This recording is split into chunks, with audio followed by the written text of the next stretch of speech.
আইএসএফের অত শক্তি নেই। আইএসএফের যদি এত শক্তি থাকতো তাহলে আইএসএফের বিধায়কের গাড়ি ভাঙচুর হতো থানার সামনে। সে তো নিজেই নিজের নির্বাচিত যেখান থেকে হয়েছেন সেই কেন্দ্রের সমস্ত জায়গায় পৌঁছতে পারছেন না।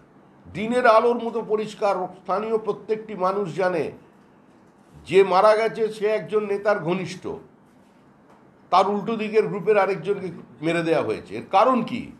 কারণ তৃণমূল কংগ্রেস 2011-র আগে যাদের সিপিআইএমের হারমাত বলে চিহ্নিত করেছিল, যাদের মধ্যে একজনকে মুখ্যমন্ত্রী প্রশাসনিক সভায় তুই তো বোম মারিস, তোরা তো খালি বোম মারিস বলে বোমাবাজ হিসেবে প্রতিষ্ঠিত করে দিয়েছিলেন প্রকাশ্যে, তাকেই তৃণমূল কংগ্রেস আবার সেখানকার বিধায়ক বানিয়ে দিয়েছে। তো স্বাভাবিকভাবেই এই লড়াইয়ের মধ্যে তো কোনো রাজনীতি নেই। এই লড়াইয়ের মধ্যে যেটা আছে সেটা হচ্ছে শুধু দখলদারি, জমির দালালি, জনহিতকর প্রকল্পের ওপরে নিজেদের আধিপত্য বিস্তার করা, টাকা 75-25-এর ভাগ সকলকে দিয়ে খাওয়া থেকে একটু বিচ্যুতি, তার জন্যই খুন। আর এখন যাবার বেলায় বুঝতে পারছেন যে সময় শেষ হয়ে আসছে, এখন আরও চাই, বেশি চাই, পুরোটা চাই, খুন আরও বেশি। এ যতদিন যাবে বাড়বে।